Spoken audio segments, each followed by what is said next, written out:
بانی محترم، سوال میرا یہ ہے کہ صدقہ جاریہ کی مختصر سی وضاحت، اور اس کے علاوہ بلڈ ڈونیشن جو کوئی بھی اپنی زندگی میں کیا گیا ہو، جی بلڈ ڈونیشن، خون کا عطیہ، بلڈ ڈونیشن، جی، اچھا، اس کا کس حد تک اجر و ثواب سے تعلق ہے، بشرطے اگر عطیہ کرنے والا شخص فوت ہو جائے؟ میں یہ اگلا حصہ نہیں سمجھا. اگلا صدقہ اس جاریہ سے مراد یہ ہے کہ اگر کوئی شخص فوت ہو جاتا ہے، اس نے اپنی زندگی میں 2 4 5 لوگوں کو بلڈ ڈونیشن دیا ہوا ہے، اس کا کس حد تک اجر و ثواب ہے؟ اور صدقہ جاریہ سے متعلق کچھ تھوڑی سی وضاحت. دیکھیے، صدقہ جاریہ تو اس کو کہتے ہیں کہ کوئی ایسا کام کہ جس کا ثواب کسی انسان کے فوت ہونے کے بعد بھی مسلسل ملتا رہے اس کو.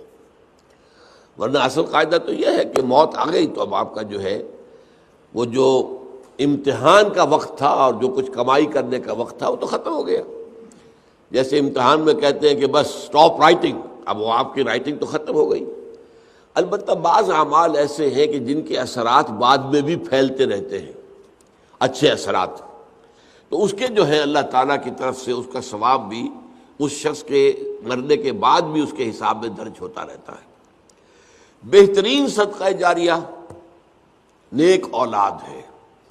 اگر آپ نے اپنی اولاد کی پرورش صحیح کی ہے، انہیں مسلم اور مومن بنا کر اٹھایا ہے، وہ اللہ کے فرما بردار متقی بندے ہیں، تو یہ جو ان کا وجود ہے، ان سے جو بھی نیکی پھیلے گی، ان سے جو آگے تقویٰ پھیلے گا، ان سے جتنا بھی بھلائی کا آگے فروغ ہوگا، اس کا ثواب آپ کو ملتا رہے گا.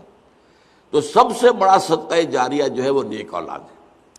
اب اس کے علاوہ ایک صدقہ جاریہ مثلاً یہ کہ ایک شخص نے ایک دینی جو ہے درسگاہ قائم کر دی، زمین وقف کی، عمارتیں بنائی، دینی درسگاہ. اب یہ درسگاہ جب تک چلے گی اس کے حساب میں جو ہے اس کی نیکیاں جو ہے درج ہوتی رہے گی. اسی طرح دعوت و تبلیغ کا کام ہے.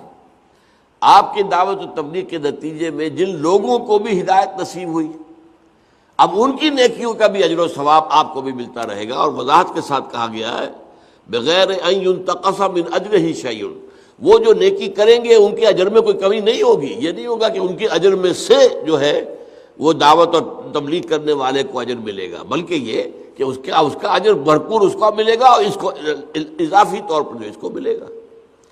تو یہ ہے خیر کا کوئی کام غریبوں کے لیے، عوام کے لیے. جیسے پرانے زمانے میں ہوتا تھا کہ پل بنا، چاہ بنا، مدرسہ، تالاب بنا. اب اس زمانے میں واٹر سپلائی تو نہیں ہوتی تھی، کہیں کنواں کھود دینا، کہیں راستے پر سبیل ایسی لگا دینا کہ پانی وہاں سے ٹھنڈا جو ہے مسافروں کو ملتی. یہ سارے کام جو ہے یہ صدقہ جاریہ ہے. باقی اگر کسی نے کسی کو خون دیا ہے اور وہ نیکی کے ارادے سے دیا ہے تو اس کا اجر و ثواب اسے ملے گا. باقی اس میں آگے اس کے کوئی منتقل ہونے کا میرے خیال میں کوئی معاملہ نہیں ہے.